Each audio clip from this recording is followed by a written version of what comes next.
তালুকদার বাড়িতে শকের ছা পড়েছে। দুতলা বিশিষ্ট পুরনো আমলের এই সুন্দর বাড়িটিতে আজ বাঁধভাঙা কান্নার ঢেউ। তালুকদার বাড়ির ছোট ছেলে জাহিদ তালুকদার গতকাল রাতে ইন্তেকাল করেছে। রাতে খাবার খেয়ে ঘুমানোর পর হঠাৎই বুকে ব্যথা শুরু হয় জাহিদের। স্ত্রী রাহিলা স্বামীর এই অবস্থা দেখে চিৎকার করে ডাকে বাড়ির লোকজনদের। বাড়ির লোকেরা তৎক্ষণাৎ জাহিদকে হসপিটাল নিয়ে যাওয়ার ব্যবস্থা করে, কিন্তু মৃত্যু বোধহয় জাহিদের সহায় ছিল। তাই তো অভাগী স্ত্রী আর একমাত্র মেয়ে মুস্কানকে রেখে অকালে মৃত্যু বরণ করে জাহিদ। হসপিটালে নেওয়ার পথে রাস্তায়ই মারা যায় সে। আদরের ছোট ছেলেকে হারিয়ে একদম ভেঙে পড়েছেন এরশাদ তালুকদার। ওনার সবচেয়ে প্রিয় পুত্র ছিল জাহিদ তালুকদার, যে ছেলে কখনো কোনোদিন ওনার কথা অমান্য করেনি, ওনার চোখে চোখ তুলে কথা বলেনি, উনি যা হুকুম করেছেন নির্দ্বিধায় পালন করেছে, সবসময় ওনার সাথে মাথা নুইয়ে কথা বলেছে। মানুষ বলে পরিবারের সবচেয়ে ছোট সন্তানরা ঘাড় তাড়া হয়, বেশি চঞ্চল থাকে, বাবা মায়ের অবাধ্য হয়। কিন্তু জাহিদ ছিল পুরো তার উল্টো। সে কখনো এরশাদ তালুকদারের সাথে গলা উঁচিয়ে কথা বলেছে কিনা জানেন না তিনি। বাবা এরশাদ তালুকদারের নির্দেশেই স্ত্রী রাহিলাকে বিয়ে করে জাহিদ। রাহিলার বাবা ছিল এরশাদ তালুকদারের খামারের একজন সাধারণ কর্মচারী। রূপে গুণে রাহিলা ছিল যথেষ্ট সুন্দরী, কিন্তু টাকার অভাবে মেয়েকে ভালো ঘরে বিয়ে দিতে পারছিলেন না রাহিলার বাবা। এরশাদ তালুকদার নিজে রাহিলার বাবার কাছে প্রস্তাব রেখে রাহিলাকে ছোট ছেলের বউ করে নিয়ে আসেন। আজ সেই মেয়েটিকে বিধবা বানিয়ে চলে গেল ওনার ছেলে। উঠানের এক কোনায় বড়ই পাতার গরম পানি করা হচ্ছে, অন্য পাশে জাহিদের শেষ গোসলের ব্যবস্থা করা হচ্ছে। উঠানের ঠিক মাঝ বরাবর বড় আম গাছটার নিচে খাটিয়ায় জাহিদের দেহখানা শুইয়ে রাখা। জনে জনে মানুষ এসে শেষবারের মতো জাহিদের মুখটা দেখে যাচ্ছে। মানুষজনের মুখে হায় আফসোসের শেষ নেই। গ্রামের প্রতিটি মানুষ জাহিদের অকাল মৃত্যুতে গভীরভাবে শোকাহত। তালুকদার বাড়ির আনাচে কানাচে আজ মানুষে গিজগিজ করছে। বাড়ির ভিতর থেকে কান্নার তীব্র ধ্বনি ভেসে আসছে। ভেসে আসছে কোরআন তিলাওয়াতের সুর। ছেলের লাশের পাশে বসে একদৃষ্টিতে তাকিয়ে আছে বৃদ্ধ এরশাদ তালুকদার। রাত থেকে কাঁদতে কাঁদতে উনি অসুস্থ হয়ে পড়েছেন, কিন্তু তবুও ছেলের পাশ থেকে কেউ ওনাকে এক চুলও নাড়াতে পারেননি। এরশাদ তালুকদারের 3 পুত্র 1 কন্যা। সবচেয়ে বড় পুত্র জহির তালুকদার, যিনি বর্তমানে স্ত্রী সন্তানদের নিয়ে ঢাকায় থাকেন। মেজ পুত্র জামিল তালুকদার, যে এখন গ্রামের মাতবর। মেয়ে জিন্নাত তালুকদার এবং কনিষ্ঠ পুত্র জাহিদ তালুকদার। এরশাদ তালুকদার খুবই রাগী এবং কঠোর মানুষ। ওনার মুখের উপর কথা বলার সাহস কারও নেই। কিন্তু আজ প্রিয় ছেলের আকস্মিক মৃত্যুতে এরশাদ তালুকদার নিজের কঠোরতা ধরে রাখতে পারেননি। সকলের সামনে নিজের দুর্বলতা প্রকাশ করেছেন। বাবা হয়ে ছেলের লাশ দেখা যে কতটা পীড়াদায়ক তা এরশাদ তালুকদার প্রবলভাবে উপলব্ধি করতে পারছেন। এরশাদ তালুকদারের প্রতিটা ছেলে মেয়ে ওনাকে জমের মতো ভয় পায়, সাথে যথেষ্ট মান্য করে। শুধু ওনার ছেলে মেয়েরাই না, এই গ্রামের প্রতিটি মানুষই এরশাদ তালুকদারকে মান্য করে চলে। একটা সময় গ্রামের মাতবর ছিলেন এরশাদ তালুকদার। বর্তমানে যেটা ওনার মেজ ছেলে আছেন। ছোট ছেলে জাহিদ ওনার খামারগুলোর তদারকি করত। আর বড় ছেলে, তাকে এরশাদ তালুকদার বাড়ি থেকে বের করে দিয়েছেন অনেক বছর আগে। কারণ একটাই, জহির ওনার শত্রুর মেয়ে তাজমহলকে ভালোবেসেছিল, যা এরশাদ তালুকদার মানতে পারেননি। এরশাদ তালুকদার কখনোই নিজের শত্রুর মেয়েকে বাড়ির বউ হিসেবে মেনে নিবেন না। আর সবচেয়ে বড় কথা, জহির ওনার হুকুমের অবাধ্য হয়ে তাজমহলকে বিয়ে করেছিল, যার জন্য সেদিনের পর থেকে এরশাদ তালুকদার ওনার বড় ছেলের মুখও দর্শন করতে চাননি। জহির হাজার বার তার বাবার পা ধরে ক্ষমা চেয়েছে, বাবার রাগ ভাঙাতে চেয়েছে, কিন্তু এরশাদ তালুকদার অটল ছিলেন, ক্ষমা করেননি বড় ছেলেকে, এমনকি ওনার বাড়িতে আসার পারমিশনও দেননি। বাবার ঘৃণা সহ্য করতে না পেরে আজও কাঁদে জহির। বর্তমানে ঢাকার একটা নামিদামি ইন্ডাস্ট্রির মালিক জহির। তার এক ছেলে, এক মেয়ে। ছেলে বড়, নাম ফারিস তালুকদার, যে খুব বড় মাপের একজন আর্কিটেকচার। মেয়ে ফাইজা এবার নিউ 10-এ পড়ে। স্ত্রী সন্তানকে নিয়ে লাস্ট একবার তালুকদার বাড়িতে এসেছিল জহির। সেটা হচ্ছে 5 বছর আগে তার মা রেনুর মৃত্যুর দিন। সেদিন শুধু মায়ের কবরে মাটি দিয়ে চলে গিয়েছিল জহির। আজ 5 বছর পর আবার আসছে জহির ভাইয়ের মৃত্যুর সংবাদ শুনে। গাড়ির উচ্চ স্বরে উঠানের সকল মানুষ সেদিকে তাকায়। প্রায় 5 বছর পর তালুকদার বাড়ির বড় ছেলে জহির এসেছে বাড়িতে। জহিরের সাথে তার একমাত্র ছেলে ফারিস, মেয়ে ফাইজা এবং স্ত্রী তাজমহলও এসেছে। জহির গাড়ি থেকে নামা মাত্রই দৌড়ে এসে তার বাবার পাশে মাটিতে বসে পড়ল। কান্নায় লুটিয়ে পড়ল আদরের ছোট ভাইয়ের লাশের পাশে।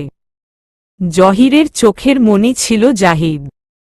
ছোটবেলায় জাহিদের সকল আবদার পূরণ করত জহির। ভাইকে কাঁধে নিয়ে ঘুরত, মায়ের মার থেকে বাঁচাত, ভাই যা চাইত তাই দিত। বাড়ির সকলে জহিরের সাথে যোগাযোগ বন্ধ করে দিল ও জাহিদ ঠিকই জহিরের সাথে যোগাযোগ রেখেছিল। সেই আদরের ভাই আজ তার চোখের সামনে লাশ হয়ে খাটিয়ায় শুয়ে আছে। এটা কিভাবে মেনে নিবে জহির? না, একদম সহ্য করা যায় না, একদমই না। বড় ভাইবোন রেখে, বৃদ্ধ বাবাকে রেখে জাহিদ কিভাবে চলে যেতে পারে? মাটির মধ্যে চাপড় মেরে মেরে হায় হুতাশ করে কাঁদতে লাগল জহির। ভাইয়ের খাটিয়ায় জোরে জোরে কপাল ঠুকে চিৎকার করতে লাগল। নিজের চুল টানতে লাগল সমানে।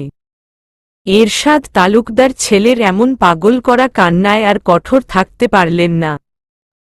এত বছর পর বড় ছেলেকে দেখে আর ছেলের এভাবে কান্না দেখে তিনি জহিরকে বুকে টেনে নিলেন। বাপ ছেলে মিলে একে অপরকে জড়িয়ে ধরে বাঁধ ভাঙা কান্নায় ভেঙে পড়লেন। জামিল এতক্ষণ নিজেকে শক্ত রাখলেও এখন আর পারল না। সেও বাপ ভাইকে জড়িয়ে ধরে হাউমাউ করে কাঁদতে লাগল। গ্রামের মানুষও তাদের কান্নায় কাঁদতে লাগল। এরশাদ তালুকদার একটানা এত কাদার ফলে ভীষণ অসুস্থ হয়ে পড়লেন। এতটাই অসুস্থ হয়েছেন যে উনি জ্ঞান হারিয়ে মাটিতে লুটিয়ে পড়লেন। জামিল আর গ্রামের মানুষ মিলে এরশাদ তালুকদারকে বাড়ির ভিতরে নিয়ে যান। জহিরও অনেক দুর্বল হয়ে পড়েছে। তার ছেলে ফারিস এসে তাকে সামলায়। ফারিস তার বাবাকে কাঁধে করে ধরে ঘরের ভিতরে নিয়ে শুইয়ে দিল। তার মা তাজমহল আর বোন ফাইজাকে বাবার খেয়াল রাখতে বলে আবার উঠানের দিকে হাঁটা ধরল। জাহিদকে গোসলে নিবে এখন। জামিলের অবস্থাও তেমন ভালো না। বাড়ির বড় নাতি হিসেবে তার সেদিকটায় খেয়াল রাখা উচিত। আম্মা, আব্বার কি হইছে আম্মা? আম্মা, আমার আব্বারে বাইরে কেন শোয়ায় রাখছে আম্মা? আমাকে ছাড়তে বলেন, আমি আমার আব্বার কাছে যাব। আম্মা, আমার আব্বারে কাফনের কাপড় পরাচ্ছে আম্মা। সহ্য হচ্ছে না আম্মা আমার। আম্মা, আমার অন্তর ফাইটটা যাইতেছে আম্মা। দয়া করে আমারে বাইরে যেতে দেন আম্মা। পরক্ষণে চিৎকার দিয়ে বলল, আমাকে ছাড়েন আপনারা। দয়া করে আমাকে আমার আব্বার কাছে যাইতে দেন। আমি আপনাদের পায়ে পড়ি, আমাকে আমার আব্বার কাছে যাইতে দেন। ওরা আমার আব্বারে নিয়ে যাবে, আমার আব্বারে মাটিতে পুঁতে রাখবে। আমি দিব না, আমি কিছুতেই আমার আব্বারে নিয়ে যাইতে দিব না। আমার আব্বা মাটিতে ঘুমাতে পারব না। মুস্কানের আত্মচিৎকারে রুমে থাকা প্রতিটি মানুষের দেহ শিউরে উঠছে।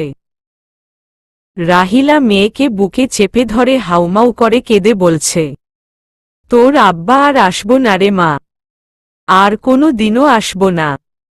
আমাদের ধোঁকা দিয়ে চলে গেছে তোর আব্বা। আল্লাহ নিয়ে নিছে ওনারে। মা মেয়ে একে অপরকে জড়িয়ে ধরে অঝরে কাঁদছে। তাদের কান্না দেখে রুমে থাকা প্রতিটি মানুষ কাঁদছে। মুস্কানকে চেপে ধরে রেখেছে সকলে। মুস্কানে মাথায় পিঠে হাত বুলিয়ে তাকে থামানোর চেষ্টা করছে। উঠানের দিকে যেতে নিয়ে একটা ঘর থেকে আসা চিকন কান্নার স্বরে পা থেমে যায় ফারিসের।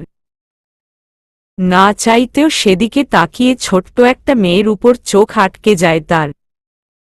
মুস্কানের বলা প্রতিটা কথা ফারিসের বুকে এসে লাগে। চোখে পানি জমে, গায়ের লোম দাঁড়িয়ে যায়। বাবার এভাবে কান্নাও ফারিসের চোখে পানি জমাতে পারেনি, যেটা এই ছোট মেয়েটার আত্মচিৎকারে জমেছে। কতটুকুই বা বয়স হবে মেয়েটার? শুনেছে তো তার বোন ফাইজার সমবয়সী। এতটুকু বয়সে বাবার মৃত্যুর ধাক্কা কিভাবে মেনে নিবে মেয়েটা? ফারিস তাকিয়ে দেখে মুস্কান জ্ঞান হারিয়ে ফেলেছে। রুমে মানুষে গিজগিজ করছে। তালুকদার বাড়িতে না আসলেও এই বাড়ির প্রতিটি সদস্যকে চেনে ফারিস। কিছু না ভেবে সে মুস্কানের রুমে ঢুকে পড়ল।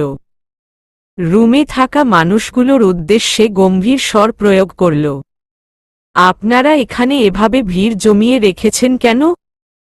প্লিজ রুমটা খালি করে দিন সকলে। ওকে স্পেস দিন। এভাবে ভিড় জমিয়ে রাখলে তো ও শ্বাস আটকেই মরে যাবে। ফারিসের গম্ভীর কণ্ঠে মহিলারা একে একে রুম থেকে বের হয়ে যেতে লাগল। জামিলের ওয়াইফ শিল্পী ফারিসকে জিজ্ঞেস করল, জাহিদ ভাইয়ের গোসল কি শেষ হয়েছে ফারিস? আসলে মুস্কান বারবার ওর আব্বাকে দেখতে চাচ্ছে। বাইরে তো প্রচুর মানুষ, যদি একটু দেখার ব্যবস্থা করে দিতে। আরও তো কোনোদিন দেখতে পারবে না। শেষবারের মতোই না হয় বাবাকে দেখে আসুক মেয়েটা, চিরবিদায় দিয়ে আসুক। এতটুকু বলে শাড়ির আঁচলে মুখ চেপে কেঁদে দিল নরশিল্পী। ফারিস মুস্কানের দিকে শীতল চোখে তাকাল। মায়ের বুকে জ্ঞান হারিয়ে নির্জীব পড়ে আছে মুস্কান। অতিরিক্ত কাদার ফলে চোখ মুখ ফুলে ফেপে আছে। নাকটা টকটকে লাল। চোখের নিচে বেয়ে পড়া অশ্রুর ছাপ স্পষ্ট ভাসছে। রাহিলারও একই অবস্থা। মেয়েকে বুকে আগলে জড় পদার্থের মতো বসে আছেন তিনি। তাদের ওপর থেকে দৃষ্টি ফিরিয়ে নিল ফারিস। মেজ চাচি শিল্পীর উদ্দেশ্যে বলল, আপনি মুস্কানের জ্ঞান ফেরানোর ব্যবস্থা করেন চাচি। জাহিদ চাচার গোসল সম্ভবত শেষ। আমি বাইরে গিয়ে দেখছি ওনাকে দেখানোর ব্যবস্থা করা যায় কিনা। শিল্পী চোখের পানি মুছে বলে, আচ্ছা বাবা। জাহিদকে সাদা কাফনের কাপড়ে মুড়িয়ে উঠানের মাঝে শুইয়ে রেখেছে। বাবা, ভাই, বোন, পাড়া প্রতিবেশী শেষবারের মতো প্রাণ ভরে জাহিদের সুন্দর মুখখানা দেখছে। এরশাদ তালুকদারকে কেউ ভিতরে আটকিয়ে রাখতে পারেননি। ছেলেকে শেষ বিদায় জানাতে ছোটে চলে এসেছেন। মুস্কানকে তার চাচি আর চাচাতো বোন তানিয়া ধরে বাহিরে নিয়ে এসেছে। সে ঠিকমতো দাঁড়াতে পারছে না, ঢলে পড়ে যাচ্ছে। এরশাদ তালুকদার নাতনির দিকে এক পলক তাকিয়ে উচ্চ স্বরে কেঁদে ওঠেন। ওনার ময়াবী মুখশ্রীর নাতনিটার চেহারার এই কি হাল হয়েছে?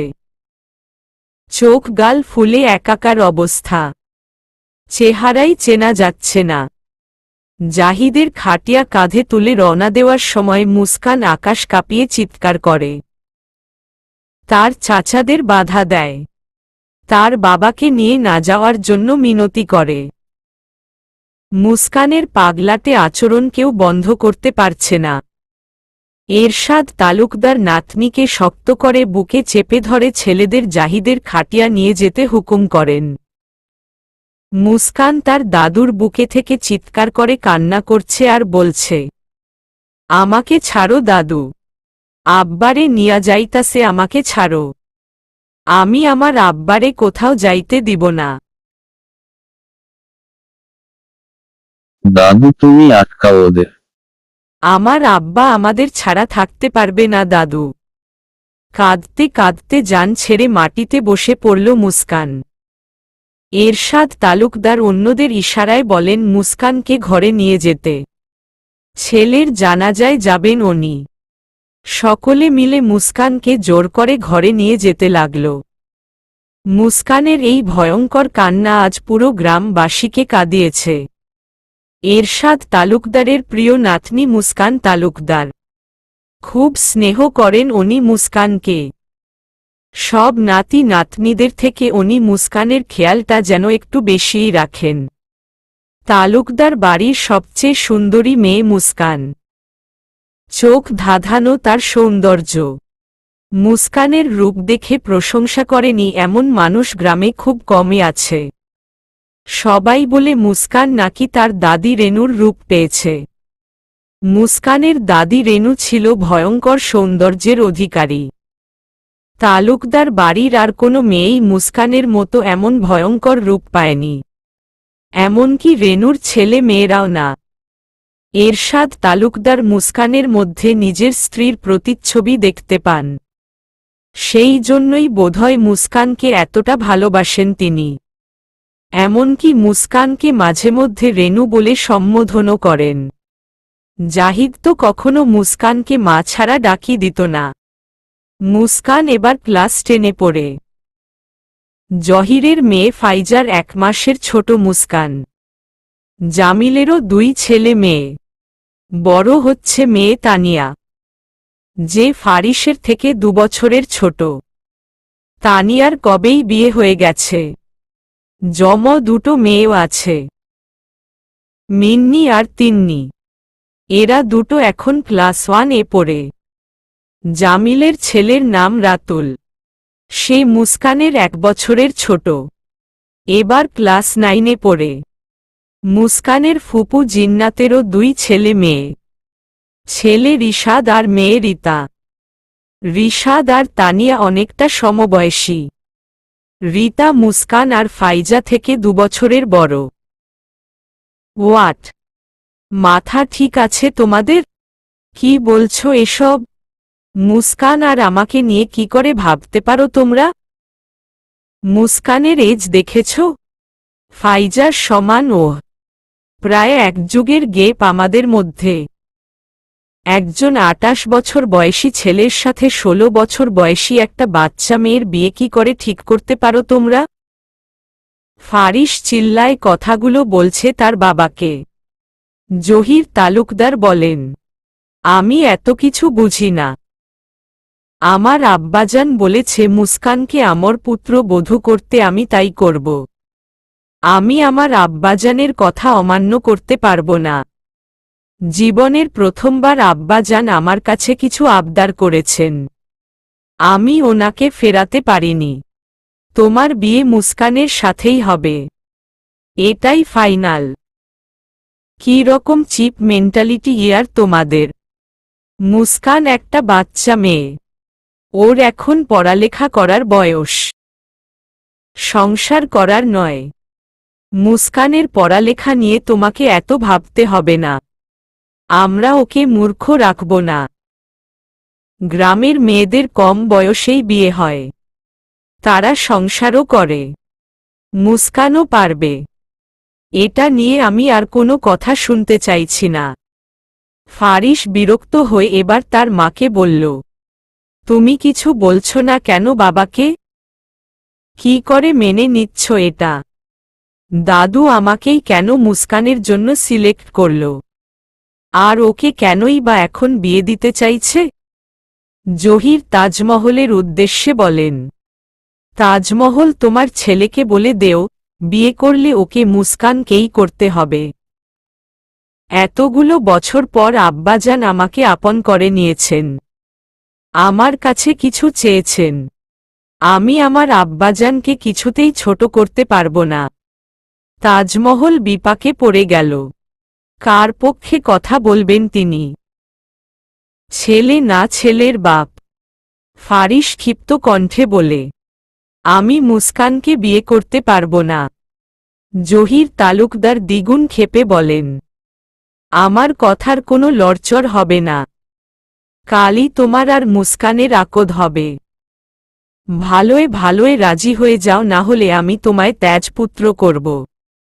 আপনার যা ইচ্ছা আপনি করতে পারেন। আমি এখন আপনার ওপর ডিপেন্ডেবল নই। ফারিস। জহির তালুকদার ক্রুদ্ধ কণ্ঠে চিল্লিয়ে ছেলের দিকে তেড়ে যান। তাজমহল সামনে দাঁড়িয়ে বাধা দেন। পরক্ষণেই দরজায় তীব্র আওয়াজ শোনা যায়। জামিল ডাকছে। জোরে জোরে দরজা ধাক্কাচ্ছে। জহির বড় শ্বাস ফেলে দরজা খুলে দিল। জামিল দ্রুত বলে, আব্বাজান আপনাদের সবাইকে এক্ষুনি ওনার ঘরে যেতে বলেছেন ভাইজান। জহিরের গম্ভীর স্বর, তুই যা, আসছি আমরা। জামিল চলে গেল।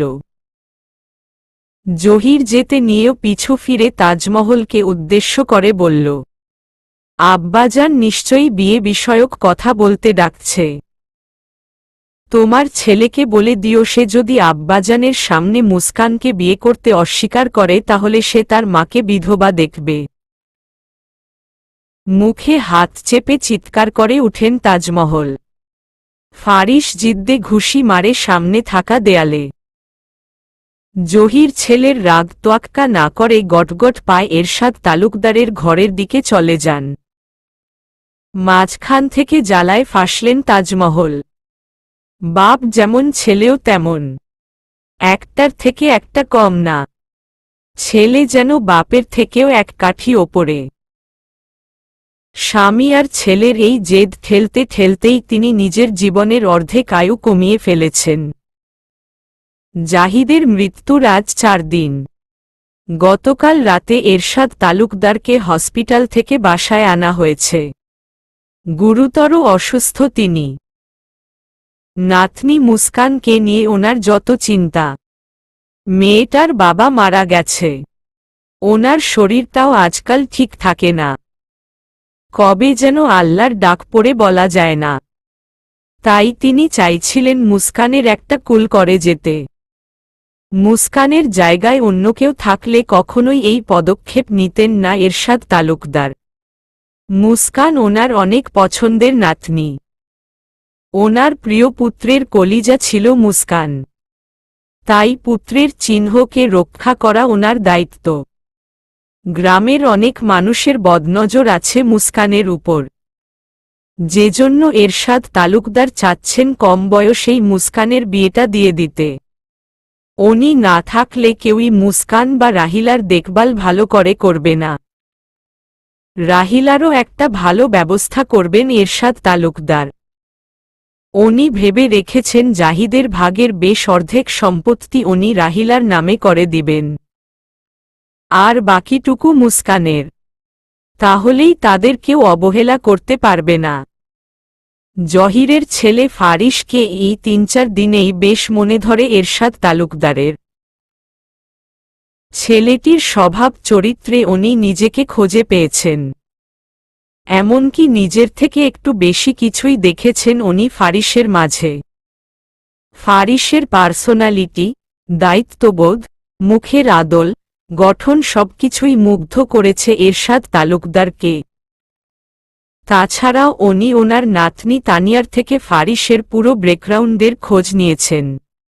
তেমন কিছুই পাননি। ছেলে জামিল, মেয়ে জিন্নাত তো ফারিসের প্রশংসায় পঞ্চমুখ। যেখানে মানুষের চোখের দিকে তাকিয়ে তার চরিত্রের সার্টিফিকেট দিয়ে দিতে পারেন এরশাদ তালুকদার, সেখানে ফারিস তো ওনার নাতি। যার জন্য দ্বিতীয়বার আর চিন্তা না করে মুস্কানের জন্য ফারিসকেই সিলেক্টে করেন এরশাদ তালুকদার।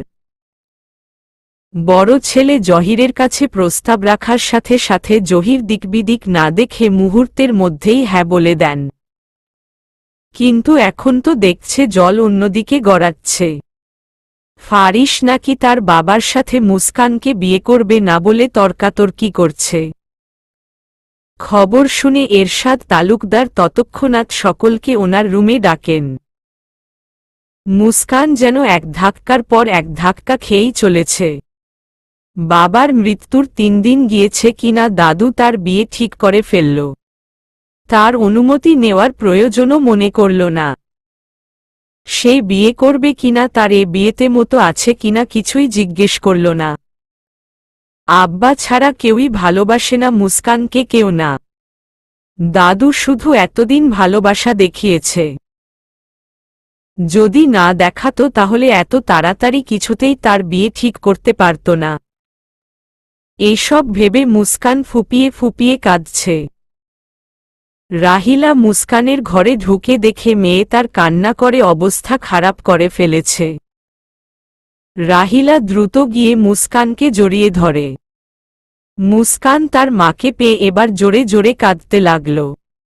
ভাঙা গলায় বলতে লাগল, আমি বিয়ে করব না আম্মা, আমি কিছুতেই এখন বিয়ে করব না।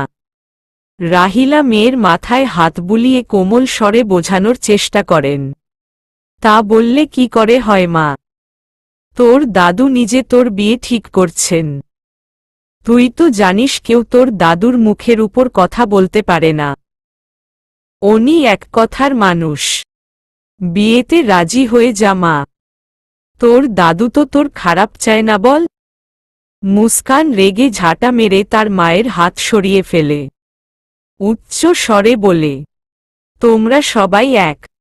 আব্বা ছাড়া কেউ আমাকে ভালোবাসে না, কেউ না। সবাই আমাকে বিদায় করার জন্য উঠে পড়ে লেগেছ। আমি এখন পড়ালেখা করতে চাই, বিয়ে না কেন বুঝতে চাইছ না তোমরা? রাহিলা বোঝানো স্বরে বলে, আমরা তো তোকে বিদায় করতে চাইছি না মা। ফারিস তো তোর কাজিন, খুব ভালো ছেলে। ওর সাথে বিয়ে হলে তুই আমাদের মাঝেই থাকবি। যখন চাইবি তখন আসতে পারবি। দেখলি তো এই কটা দিন আমাদের কিভাবে খেয়াল রেখেছে ছেলেটা। তোর দাদুকে হসপিটালে নেওয়া থেকে শুরু করে তোকে ডক্টর দেখানো, তোর চাচ্চুদের সামলানো সব করেছে। ফারিস তোকেও ভালো রাখবে বলে আমার বিশ্বাস। তাছাড়া তোর বড় চাচ্চু তোর দাদুকে কথা দিয়েছে ওনারা তোকে পড়াবে। তুই যতদূর পড়তে চাস পড়াবে। ফারিসকে বিয়ে করলে তুই সুখী থাকবি মা। প্লিজ রাজি হয়ে যা। আমি তোর দাদুকে না বলতে পারবো না। মুস্কান করুণ সুরে বলে, তোমরা কেন বুঝতে পারছো না আম্মা, আমার এখনো বিয়ের বয়স হয়নি। আমি সংসারের কিছুই বুঝি না। 18 বছরের নিচে মেয়েদের বিয়ে দেওয়া আইনত অপরাধ, তোমরা জানো না?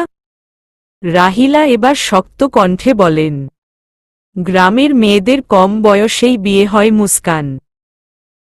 তোর তানিয়া আপুরও কম বয়সেই বিয়ে হয়েছিল। আস্তে আস্তেই সব বুঝে যাবি। তোর দাদু তোর ভবিষ্যতের কথা চিন্তা করেই এই ডিসিশন নিয়েছেন। আল্লাহ না করুক তোর দাদুর যদি কিছু হয়ে যায়, আমি কোনোদিনও এই হিংস্র সমাজে তোর জন্য সুপাত্র খোঁজে বের করতে পারব না। চুপচাপ বিয়েতে রাজি হয়ে যা আম্মা। মুস্কান তার মাকে কিছু বলার আগেই দরজায় ঠকঠক আওয়াজ হয়। জিন্নাত ডাকছে। ছোট ভাবি আব্বাজান এক্ষুনি সকলকে ওনার ঘরে যেতে বলেছেন। জলদি আসেন। মুস্কানকেও সাথে নিয়ে আসেন। রাহিলা খাট থেকে নেমে মেয়ের মাথায় হাত রেখে বলেন, তোর দাদু ডেকে পাঠিয়েছেন। মনে হয় বিয়ের কথা বলবেন। তোর আব্বা কখনো তোর দাদুর কথা অমান্য করেননি, ওনার মুখের ওপর কথা বলেননি। আশা করি তুইও তোর আব্বার মান রাখবি। মেয়েকে এতটুকু বলে চলে গেলেন রাহিলা। মুস্কান রাগে বিছানার বালিশ ছড়ে ফেলেছে। চাদর এলোমেলো করে ফেলেছে, চিৎকার করে কাঁদছে। কাপা কাপা হাতে কাবিন নামায় স্বাক্ষর করল মুস্কান। মুখ দিয়ে কবুল বলে মায়ের বুকে কান্নায় ভেঙে পড়ল। আটকাতে পারেনি কেউ বিয়েটা। এরশাদ তালুকদারের উপর কেউ কথা বলতে পারেনি। ফারিস বলতে গেলে তার বাবা তাকে থামিয়ে দেয়, মরে যাবার হুমকি দেয়। বাধ্য হয়ে ফারিসও বিয়েটা করে নেয়। বিয়ে সম্পূর্ণ হতেই রেগে মেগে সেখান থেকে বেরিয়ে যায় ফারিস।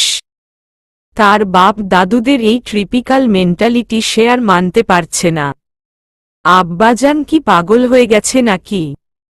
জাহিদ মরেছে কয়দিন হয়েছে? উনি মুস্কানের বিয়ে পড়িয়ে দিল ন। মরা বাড়িতে কে বিয়ে পড়ায়? গ্রামের মানুষ চারদিক থেকে কত কথা বলছে জানো? হাটে গিয়েছিলাম আমি, লোকজনের কথায় মাথা নুইয়ে বাড়ি ফিরে এসেছি। সবাই বলাবলি করছে, ছেলের সুখে তোমার বাবার মাথা গেছে, তাই তো মরা বাড়িতে নাতনির বিয়ে দিয়েছে।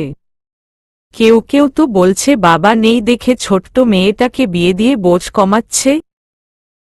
কথাগুলো চড়া গলায় বলে থামলেন মোকলেস শেখ। জিন্নাত বলল, তো আমি কি করব? তুমি আমাকে কেন বলছ? তোমাদের সকলের সামনেই তো আব্বাজান মুস্কানের বিয়েটা দিয়েছেন, তখন আটকাতে পারোনি। কারো কথা শুনে তোমার আব্বাজান শুধু তো পারে নিজের হুকুম অন্যের ওপর চাপিয়ে দিতে। কত ইচ্ছে ছিল জহির ভাইজানকে বলে আমাদের রিতার সাথে ফারিসের বিয়েটা পাকা করব। জহির ভাইজানের যত সম্পদ তা তো ফারিসেরই। আর ফারিস যা ইনকাম করে তোমার মেয়ে সারাজীবন শুয়ে বসে খেয়েও ফুরাত না। রাজরানী হতো রাজরানী, রাজাও পেত সাথে রাজ্য। আমার সব প্ল্যানে তোমার বাপ জল ঢেলে দিয়েছে। শুধু তোমার বাবাকে বলছি কেন, তুমিও তো সমান দোষী। বারবার বলেছিলাম জহির ভাইজানের সাথে কথা বলো আমাদের রিতার ব্যাপারে, বলনি তুমি। এতদিনে আমার ব্যবসারও উন্নতি হয়ে যেত তাহলে। বাদ দাও এইবার, আল্লাহর ওয়াস্তে বন্ধ করো। আর কত লোভ করবে তুমি? লোভ করতে করতে তো পেটটাকে এমন ঢোল বানিয়েছ। তোমার এই লোভের জন্যই আজ কিছু পেলে না। ভালো হইছে আব্বাজান ফারিসের বিয়ে মুস্কানের সাথে দিয়েছে। আমি খুশি হয়েছি।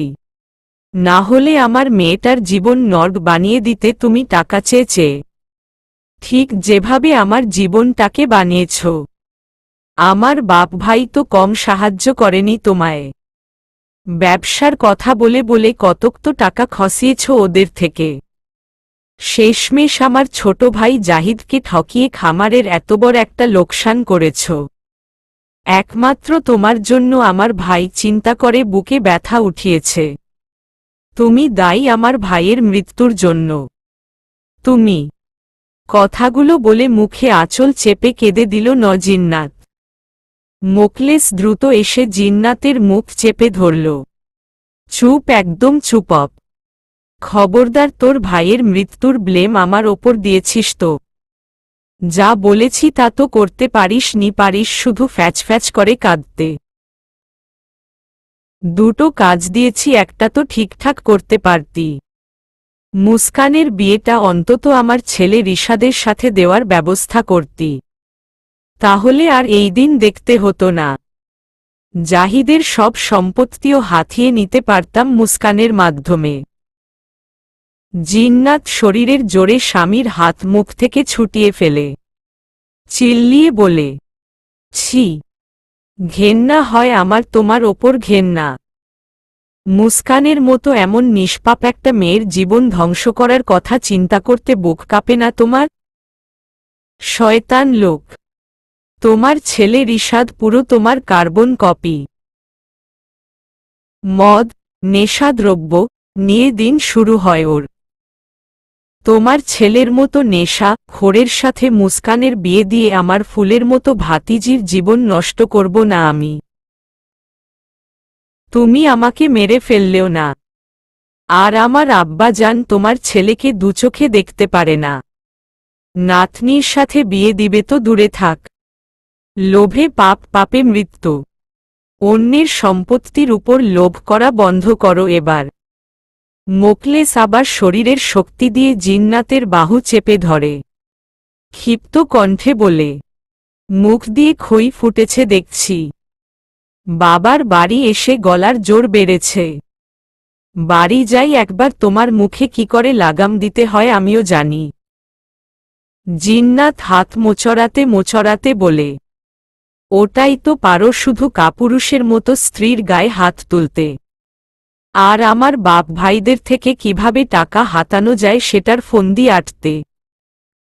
তুমি আর তোমার ছেলে মিলে আমার জীবনটাকে জাহান্নাম বানিয়ে দিয়েছ। তোমাদের কীর্তিকলাপের কথা যদি আব্বাজান আর ভাইদের বলি না, ওরা 2 মিনিটও চিন্তা করবে না তোমাদের জেলে দিতে। মোকলেস গর্জন ছেড়ে বলে, বাবা ভাইয়ের হুমকি দিচ্ছিস আমাকে তুই? ফুপিমণি, ফুপিমণি। দরজার বাহির থেকে ডাক ভেসে আসছে। রাতুল ডাকছে। রাতুলের গলা শুনে জিন্নাত আর মোকলেস দুজনেই স্বাভাবিক হয়। রাতুল উচ্চ স্বরে বলে, বড় চাচ্চুরা মুস্কান আপুকে নিয়ে ঢাকা চলে যাচ্ছে।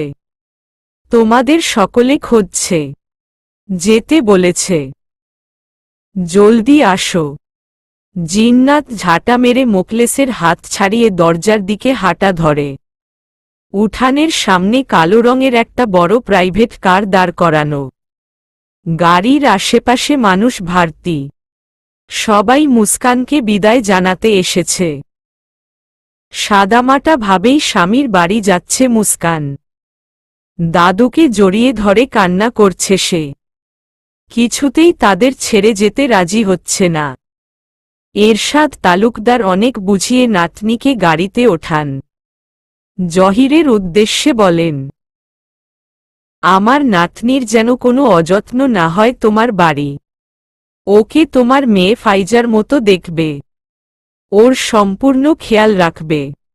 জহির তার আব্বাজানের হাতে চুমু খেয়ে বলেন, আমরা আমার মুস্কান মায়ের সম্পূর্ণ খেয়াল রাখব আব্বাজান। আপনি ওকে নিয়ে চিন্তা করবেন না। ফারিস চোখমুখ কুঁচকে দাঁড়িয়ে আছে। এরশাদ তালুকদার সেই দিকে এগিয়ে যান।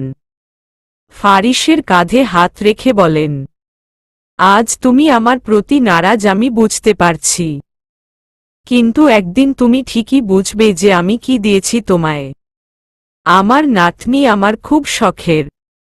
আশা করি ওর কোনো অবহেলা করবে না। ফারিস এড়িয়ে চলে গেল। ডিরেক্ট গিয়ে গাড়িতে বসে পড়ল। এত শখের হলে নাতনিকে এখন বিয়ে দিয়েছে কেন? ঘরে সাজিয়ে রাখত, অন্তত তার জীবনটা তো বেঁচে যেত। রাহিলা তাজমহলের হাত ধরে কাঁদছে। বারবার অনুরোধের স্বরে বলছে, আমার মেয়েটার খেয়াল রাখবেন ভাবি। ও কোনো দিনও আমাদের ছেড়ে কোথাও থাকেনি। অচেনা জায়গায় নিজেকে মানাতে সময় লাগবে, ভয় পাবে, কান্নাকাটি করবে, ছোট তো। আপনি সামলিয়ে নিয়েন। তাজমহল আবাস দেন, সে মুস্কানের খেয়াল রাখবে। তবুও মেয়ের জন্য কাঁদছে রাহিলা। স্বামী হারিয়ে এখন একমাত্র মেয়েটাকেও বিদায় দিয়ে দিচ্ছে, কি করে থাকবেন উনি? শিল্পী আর জিন্নাত রাহিলাকে সামলাচ্ছে। রাহিলার কান্না দেখে মোকলেস তিতগুটে স্বরে বলে, এত কান্নার কি আছে রাহিলা? মেয়ে যখন এত ছোট বিদায় করছো কেন? শ্বশুরকে বলে বিয়েটা আটকাতে পারোনি? আর ভাবি আপনাকেও বলি, তাজমহলকে উদ্দেশ্য করে আমার মেয়ে রিতাকে কি আপনাদের চোখে পড়েনি? সে তো মুস্কানের থেকে বেশ অনেকটাই বড়। সংসারের কাজকর্মও ভালো পারে। মুস্কান কি বুঝে সংসারের? আপনি একটা বাচ্চা মেয়েকে কি করে ছেলের বউ হিসেবে মেনে নিয়েছেন? সেটা নিয়ে তোমার চিন্তা না করলেও চলবে মোকলেস। মুস্কান এতটাও ছোট নয়। ওকে আমি ঠিকই শিখিয়ে পড়িয়ে নিব। তাছাড়া সে আমার ফাইজার মতো। ফাইজা আমার কাছে যতটা প্রিয় মুস্কানও ততটাই প্রিয় হয়ে থাকবে এখন থেকে। আর তোমার মেয়ে রিতার জন্য আমার ফারিস কেন আরো ভালো ভালো ছেলে পাবে। 10টা দেখে একটা বেছে নিও তখন। রাহিলা কৃতজ্ঞতার চোখে তাকায় তাজমহলের দিকে। জিন্নাত লজ্জায় চোখ মেলাতে পারছে না কারো সাথে। এখন বড় ভাবিকে এইসব কথা বলার কোনো মানে হয়? আর কত নিচে নামবে লোকটা। বেশ হয়েছে ভাবি মুখের ওপর বলে দিয়েছে। শিল্পীও মুখ লটকায়। মোকলেসের স্বভাব কেমন এটা জানতে এই বাড়ির কারোই বাকি নেই আর। গাড়িতে বসে তাজমহলের কাঁধে মাথা রেখে চোখ বুজে আছে মুস্কান। কাঁদতে কাঁদতে মাথা ব্যথা করছে তার। সামনের সিটে বসে জহির রাগী গলায় ছেলেকে ধমকাচ্ছেন। দিন দিন বড্ড বিয়াদব হয়ে যাচ্ছ তুমি। আব্বাজান তখন নম্রভাবে কথা বলছিলেন তোমার সাথে। তাকে এড়িয়ে চলে এলে কোন সাহসে? ফারিসের কানে যেন কিছুই ঢুকেনি। সে একদৃষ্টিতে সামনে তাকিয়ে ড্রাইভও করে যাচ্ছে।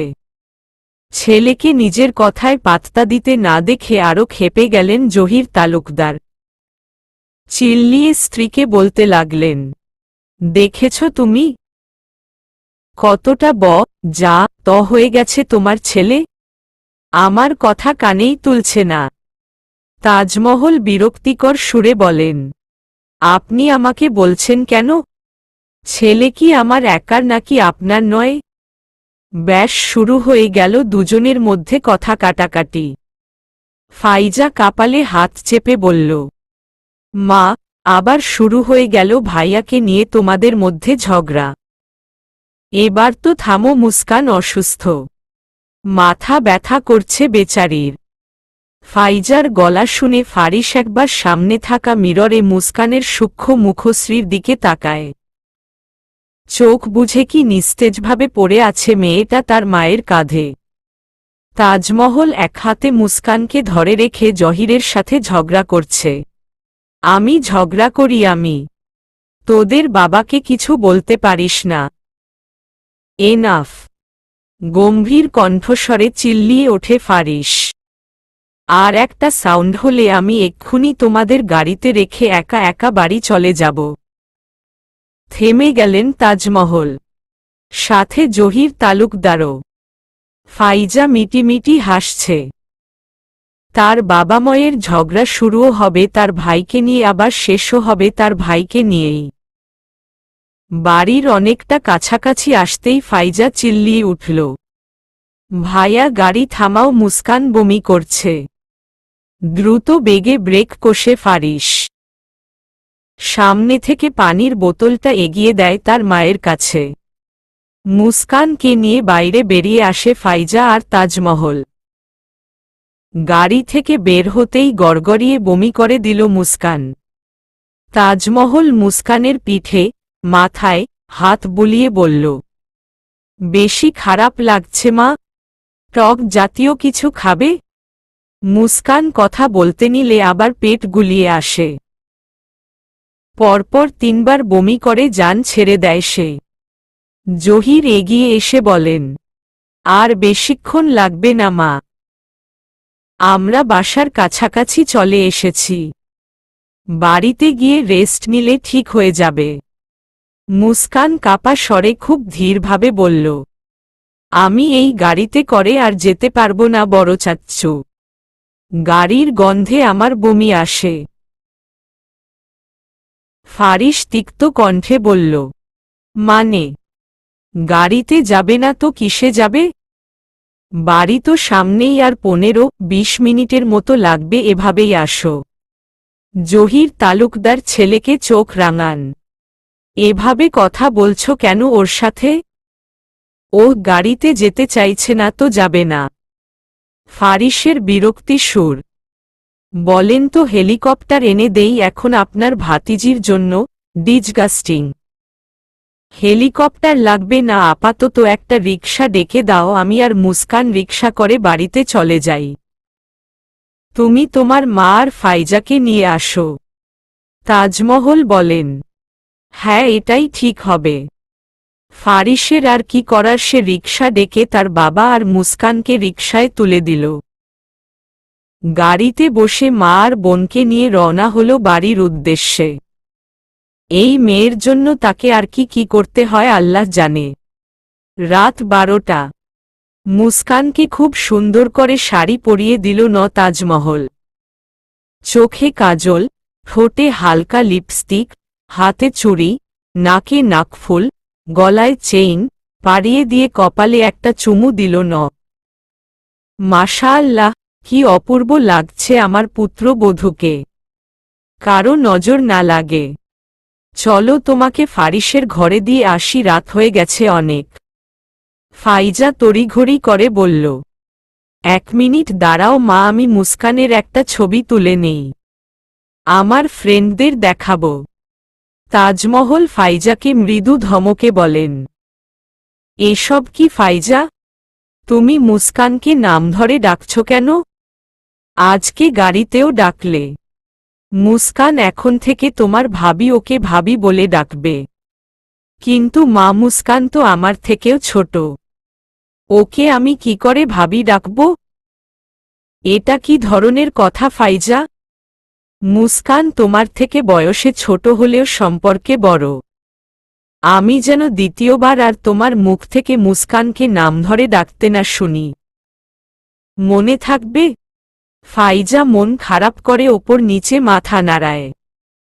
মুস্কান শুধু চোখ গুলগুল করে ওদের মা মেয়েকে দেখছে।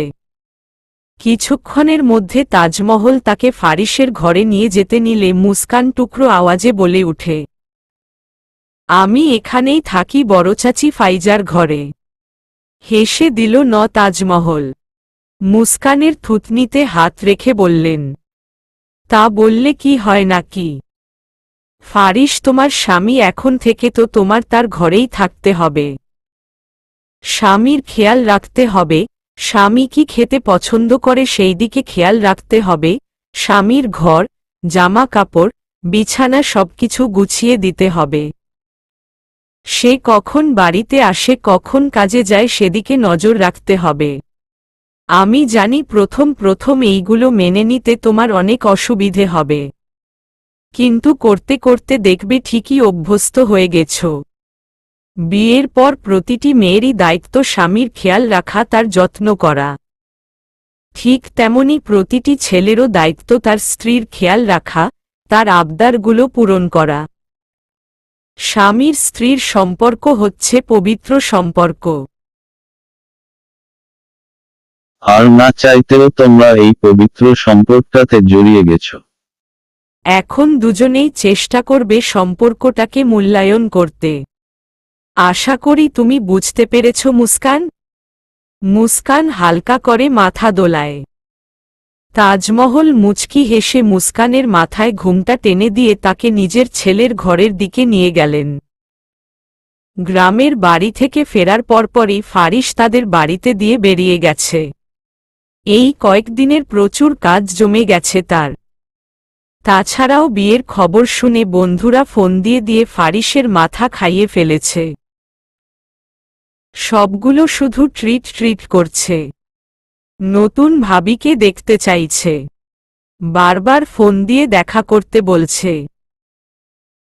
সে কোনো পরিস্থিতিতে বিয়ে করেছে, এটা যদি এই হতচ্ছাড়াগুলো বুঝত। বন্ধুদের চাপে খেতে পর্যন্ত পারেনি বেচারা। ফ্রেশ হয়ে আগে তাদের সাথে মিট করতে যেতে হয়েছে। যখন জানতে পেরেছে ফারিসের বিয়ে তার হাঁটুর বয়সী চাচাতো বোনের সাথে হয়েছে, না হয়নি তার বাপ দাদা জোর করে বিয়ে দিয়েছে, তখন তাদের মধ্যে ট্রলের শেষ ছিল না। হাসাহাসি করে এক একটা গড়াগড়ি খেয়েছে। ফারিসের মতো রাগী মানুষকেও নাকি জোর করে বিয়ে দেওয়া সম্ভব, তাও আবার তার থেকে 12 বছরের ছোট মেয়ের সাথে। হাসবে না তো কি করবে তারা? ফারিসের রুমে বসে ঝিমাচ্ছে মুস্কান। কটা দিন ধরে তার চোখে ঘুম নেই। বাবার মৃত্যুর পর থেকে বিন্দু মাত্র ঘুমাতে পারেনি সে। তাজমহল তাকে ঘরে বসিয়ে রেখে সেই কখন চলে গেছে। সে চোখ ঘুরিয়ে ঘুরিয়ে ফারিসের পুরো ঘরটা দেখছে। ঘরের প্রতিটা জিনিসপত্রই আধুনিকতায় ঘেরা। ফারিসদের বাড়িটা মুস্কানদের তালুকদার বাড়ির মতো বড় হলেও এখানের জিনিসপত্রে তালুকদার বাড়ির কোনো ছিটে ফোঁটাও নেই। তালুকদার বাড়ির খাট থেকে নিয়ে সকল জিনিসপত্রে যেমন পুরনো আমলের নকশা করা, পুরনো ঐতিহ্যে ঘেরা, এই বাড়ির সবকিছুতেই তেমন আধুনিকতায় ঘেরা। ফারিসদের বাড়িটা সিনেমায় দেখা কোনো নায়কের বাড়ি থেকে কম মনে হচ্ছে না মুস্কানের কাছে। বাড়ির পাশে সুইমিং পুলটাও সে সিনেমায় ছাড়া এই প্রথম সরাসরি দেখেছে। সব দেখতে অসম্ভব সুন্দর হলেও মুস্কান তার দাদুর বাড়িকেই ভীষণ মিস করছে। এসব বাড়ি কেবল সিনেমাতেই সুন্দর তার কাছে। আসল শান্তি তো গ্রামের নীড়ে। সেখানের খোলামেলা আবহাওয়ায়, শীতল বাতাসে, শিশির ভেজা ঘাসে, ভোরে পাখির কলকাকলিতে, গ্রামের আঁকাবাঁকা মেঠো পথে, হাটে বসা মেলায়, হেমন্তের পিঠা উৎসবে, শীতের কুয়াশায়, খেজুরের রসের মনমাতানো স্বাদে, গ্রীষ্মের আম কুড়ানোতে, শরতের ঘুড়ি উড়ানোতে। গ্রামের প্রতিটা দৃশ্যই যেন ছবির মতো সুন্দর। সকাল হলেই আম্মার হাতে নাস্তা করে স্কুলে ছোটা, সেখানে গিয়ে সহপাঠীদের সাথে তাল মিলিয়ে পড়াশোনা করা, স্কুল মাঠে খেলা করা, ছুটির পর হাসাহাসি করে বাড়ি ফেরা, সবকিছুতে যেন অন্যরকম একটা শান্তি পেত মুস্কান, যেটা এখানে এসে সব ধুয়াশা হয়ে গেছে। নিজের গ্রাম, স্কুল, সহপাঠী, গ্রামে থাকা মানুষ, দাদু, মেজো চাচা, মেজো চাচি, রাতুল, আম্মা, সবাইকে ভীষণ রকমের মিস করছে মুস্কান। কি সুন্দর জীবন চলছিল তার। দাদু কেন তার এত সুন্দর জীবনটাকে এত তাড়াতাড়ি শেষ করে দিল? চোখ উপচে পানি আসছে মুস্কানের। একদিনেই তার এখানে দমবন্ধ লাগছে। বাকি দিন পার করবে কি করে? ফারিস বাড়িতে ঢুকতেই দেখে তার মা তার জন্য খাবার নিয়ে ডাইনিং টেবিলে বসে আছে। বেশি রাত করে বাড়ি ফেরা ফারিসের নিত্যদিনের অভ্যাস। ছেলে গভীর রাতে বাড়ি ফিরবে আর মা তার জন্য খাবার সাজিয়ে অপেক্ষা করবে। এটাই চলে আসছে কয়েক বছর ধরে। তাজমহল ছেলেকে কত করে বলেন একটু জলদি বাসায় আসার জন্য, কিন্তু ফারিস যেন কানেই তুলে না। উল্টো তার মাকে বলে সে যেন ঘুমিয়ে পড়ে। তার খাবার সে নিজে নিয়েই খেতে পারবে। তাজমহল কথা শুনে না। তিনি জানেন উনি যদি খাবার নিয়ে ছেলের জন্য অপেক্ষা না করেন তাহলে ফারিস নিজেই গিয়ে ওনাকে ডেকে তুলে আনবে। এইভাবে যতই বলুক না কেন সে নিজে নিয়ে খেয়ে নিবে। তার সামনে যদি সব খাবার সারি সারি করেও সাজিয়ে রাখা হয় তবুও সে তাজমহলকে ঘুম থেকে তুলে নিয়ে আসবেই। তার নাকি রাতে একা একা খেতে ভালো লাগে না, কেউ পাশে থাকলে শান্তি লাগে। তাজমহল তো এই জন্য এতদিন ফারিসকে বিয়ে কর বলে পাগল করে ফেলত। একটা বউ এলে অন্তত ওনার জ্বালা কিছুটা কম হবে। ফারিসকে দেখে তাজমহল চিকন সুরে বলেন, বাড়িতে আসার সময় হয়েছে আপনার আব্বাজান। আর কয়েকটা ঘন্টা বাদেই আসতেন, ভোর হওয়ার জন্য অপেক্ষা করতেন। মা, তুমি জানোই আমার আসতে লেট হয়, খাবার রেখে চলে গেলেই পারো। হ্যাঁ, আমি খাবার রেখে চলে যাই আর তুমি আমাকে মাঝরাতে ঘুম থেকে টেনে উঠিয়ে আনো। ফারিস হেসে পেছনে থেকে তার মায়ের গলা জড়িয়ে ধরে, মাথায় চুমু দিয়ে বলে, দুয়েক দিন ডেকে তুলেছি বলে যে প্রতিদিন তুলব তা তো নয়। তুমি কেন রোজ রোজ এত রাত পর্যন্ত অপেক্ষা করো বলো তো? তাজমহল মেকি রাগ দেখিয়ে বলেন, হয়েছে হয়েছে, এবার হাত মুখ ধুয়ে এসে খেতে বসো। আমি আর কয়দিন, এবার তোমার বউ এসেছে, এখন থেকে সেই অপেক্ষা করবে। ফারিস বেসিনে হাত মুখ ধুতে ধুতে বলে, আমার জন্য কারো অপেক্ষা করতে হবে না মা, আমি নিজে নিয়েই খেতে পারব। তাজমহল খাবার বাড়তে বাড়তে বলেন, হ্যাঁ হ্যাঁ, তুমি কেমন নিজে নিজে বেড়ে খেতে পারবে তা আমার ভালো করেই জানা আছে। চোখের সামনে সব সাজিয়ে রেখে দিল, ও তো খুঁজে পাও না। বাবার বাড়িতে গিয়ে একদিনও থাকতে পারি না তোমাদের জ্বালায়। সকালে গেলে দুপুরের মধ্যে নিয়ে এসে পড়ো। সার্ভেন্টদের রান্না নাকি খেতে পারো না। ভালো হয়েছে মুস্কান ছোট, ওকে এখন আমি নিজের মতো করে গড়িয়ে নিতে পারব। আমার মতো করে রান্না শিখিয়ে দিব যেন তোমাদের রেঁধে বেড়ে খাওয়াতে পারে। ফারিস হেসে বলে, বাচ্চা মেয়েটাকে এখন থেকেই খাটানোর ফন্দি আঁটছ?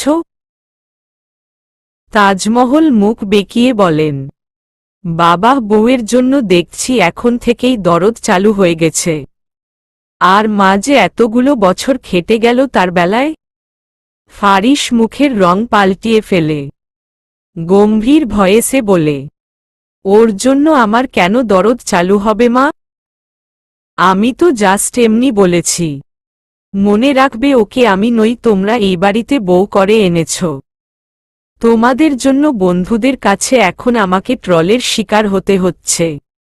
তাজমহল অবাক হয়ে বলেন, আরে আরে, তুমি রেগে যাচ্ছ কেন? আমিও তো ফাজলামো করেই বলেছি।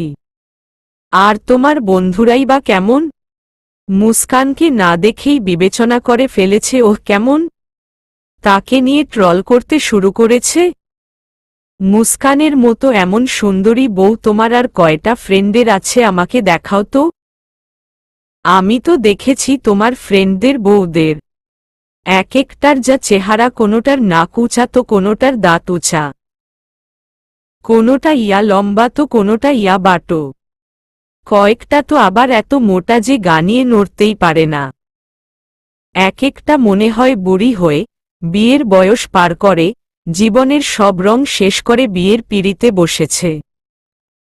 তাদের থেকে আমাদের মুস্কান সব দিক দিয়ে পারফেক্ট। তুমি মুস্কানের পাশে নিজেকে দাঁড় করিয়ে দেখেছ কখনো তোমাদের একসাথে দেখতে কতটা সুন্দর লাগে? এতক্ষণ মায়ের কথা শুনে শুনে খাবার খাচ্ছিল ফারিস। মুখের খাবারটা শেষ করে জবাব দিল, তোমরা তো মনে করো তোমাদের মুস্কান ডানাকাটা পরি, ওর থেকে সুন্দর কেউ হতেই পারে না। আমার ফ্রেন্ডদের বউ যেমনই হোক না কেন তোমাদের মুস্কানের মতন স্কুল পড়ুয়া বাচ্চা নয়, যথেষ্ট মেচিওর। আর মুস্কানের হাইটও কোনো দিক দিয়ে আমার সাথে যায়? পরে তো সেই কাঁধ বরাবরই, ওই কাঁধ বরাবরই এখন বেস্ট জুটি। তুমি কি বুঝবে? মুস্কানকে খেয়াল করে দেখেছ কখনো? আর কি শুধু বাচ্চা বাচ্চা কর? মুস্কান অতটাও বাচ্চা নয়। তোমার বাবা তো বলেছেন তোমার জাহিদ চাচা নাকি গ্রামের রাস্তায় বেরি হতে পারতেন না মেয়ের বিবাহের প্রস্তাবের জন্য। ফারিসের খাওয়া শেষ, সে হাত ধুয়ে টেবিল থেকে উঠতে উঠতে বলে, তো দিয়ে দিতে সেখানের কারো সাথে বিয়ে আমার ঘাড়ে ঝুলিয়েছ কেন? তাজমহল তেতে উঠে ছেলেকে ধমক দেন। ফারিস, এসব কি ধরনের কথা? ঘাড়ে ঝুলিয়েছি মানে কি? ফারিস পাত্তা না দিয়ে নিজের ঘরের দিকে যেতে যেতে বলে, মা গিয়ে ঘুমিয়ে পড়ত, অনেক রাত হয়েছে, সকালে দেখা হচ্ছে বাই। তাজমহল সেদিকে তাকিয়ে বিড়বিড়িয়ে বলেন, অসভ্য ছেলে। ফারিস নিজের রুমে ঢুকেই বিছানায় শটান হয়ে শুয়ে পড়ল। অন্ধকারে খুব মিষ্টি একটা ঘ্রাণ ভেসে আসছে তার নাকে। সে নাক উঁচিয়ে ঘ্রাণটা আরেকটু বেশি করে শুকার চেষ্টা করল। মনে হচ্ছে তার মাথার নিচ থেকেই আসছে ঘ্রাণটা। ফারিস উবুর হয়ে নাক ঘষতে লাগল সেখানটায়। নাকের মাঝে এসে লাগল কারো রেশমি চুলের মোলায়েম স্পর্শ। ফারিস ধীরে ধীরে নিজের পুরো মুখটাই মজান করে দিল সেই মোলায়েম চুলে। ঘ্রাণটা মন্দ লাগছে না তার। চুলে টান অনুভব করতেই মুস্কান দরফরিয়ে ঘুম থেকে উঠল। অন্ধকারে কারো ছায়া মূর্তি দেখে ভয় এক প্রকার লাফিয়ে খাট থেকে নেমে পড়ল। ভূত, ভূত, আম্মা ভূত, আমাকে বাঁচাও আম্মা, এখানে ভূত আছে। মুস্কানের চিৎকারে হুঁশ আসে ফারিসের। কি করছিল এতক্ষণে বুঝতে পেরে সেও দরফরিয়ে খাট থেকে নেমে পড়ল। মুস্কান এখনও চিল্লাচ্ছে। ফারিস দ্রুত গিয়ে রুমের লাইট অন করল। ইতিমধ্যে ঘেমে গেছে মুস্কান। গ্রামের মেয়ে বলে ভূত পেত একটু বেশিই বিশ্বাস করে সে। অন্ধকারে ফারিসের সুঠাম দেহের অবয়ব দেখে অসম্ভব ভয় পেয়েছে আজ। এখনও কাঁপছে। ফারিস গম্ভীর স্বরে জিজ্ঞেস করল, এই মেয়ে, তুমি আমার ঘরে কি করছো?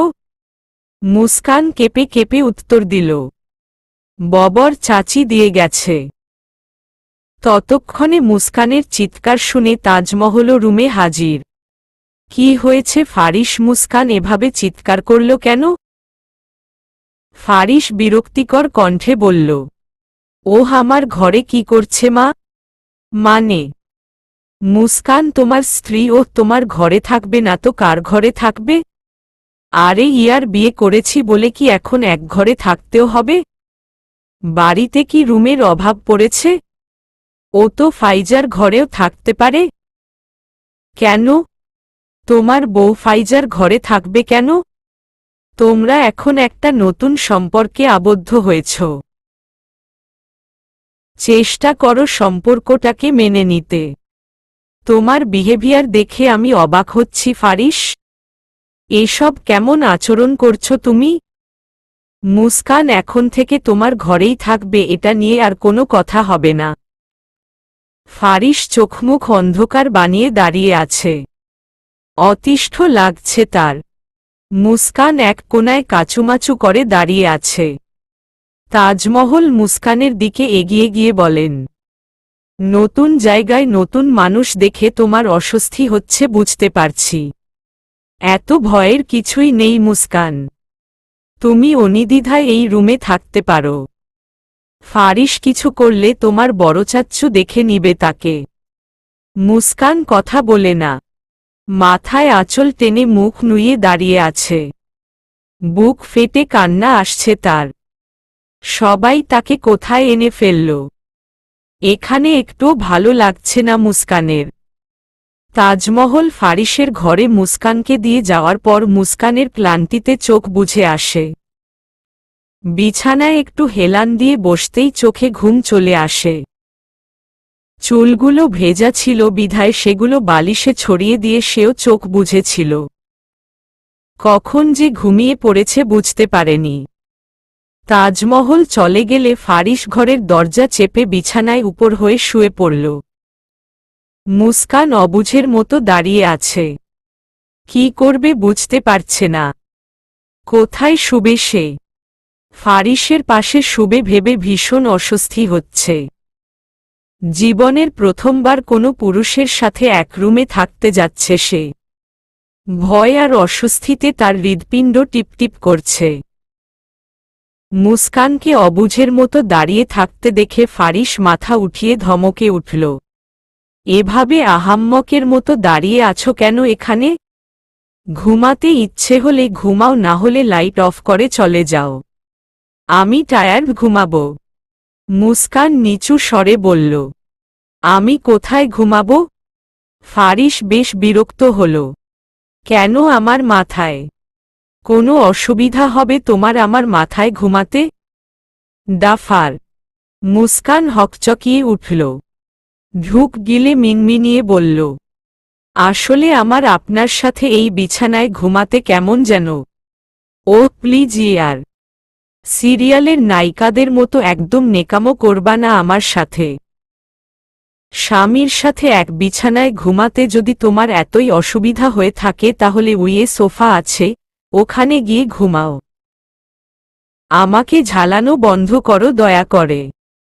I will slip. তোমার ওই বুড়ো দাদুর ট্রিপিক্যাল জেদের জন্য কটা দিন আমি দুচোখের পাতা এক করতে পারিনি। এই বলে ফারিস মাথায় বালিশ চেপে আবার শুয়ে পড়ল। মুস্কান একবার সোফায় তাকাচ্ছে আরেকবার বিছানায়।